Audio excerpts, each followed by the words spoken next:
எப்போவுமே நம்ம வீட்டில் சேப்பங்கிழங்க ஒரே மெத்தடில் தான் எல்லாருமே ஃப்ரை பண்ணிகிட்ருப்போம். எனக்கு ஒரு ஐடியா வந்தது, ஏன் சிக்கன் 65 மாதிரி இதை ஃப்ரை பண்ணி பார்க்கக்கூடாதுன்றதுக்காக.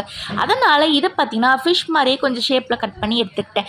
எடுத்துகிட்டு ஒரு தட்டில் கொஞ்சமாக மிளகாய்த்தூள் தேவையான அளவுக்கு போட்டுக்கலாம். அப்புறமா உப்பு, தேவையான அளவுக்கு புளியும் போட்டு நல்லா கரைச்சி எடுத்துக்கலாம். அந்த மசாலாவை நல்லா பேஸ்ட் மாதிரி திக்காக கரைச்சிக்கோங்க, ரொம்ப தனியாக கரைக்க வேண்டாம். இந்த மாதிரி மசாலாலாம் ரெடி பண்ணிட்டு ஃபிஷ்ஷில் எப்படி தடவி கொஞ்சம் நேரம் ஊற வைப்பாங்களோ அதே மாதிரி நம்ம சேப்பங்கிழங்குல தடவி கொஞ்சம் நேரத்தை ஊற வச்சிடலாம். யாருக்கெல்லாம் சேப்பங்கிழங்கு ரொம்ப பிடிக்குன்றதை மறக்காம கமெண்ட்டில் சொல்லுங்கள். நீங்கள் நம்ம ரேசி மருமகள் சேனலை சப்ஸ்கிரைப் பண்ணலன்னா மறக்காம சப்ஸ்கிரைப் பண்ணிட்டு இந்த வீடியோக்கு ஒரு லைக் பண்ணிக்கோங்க.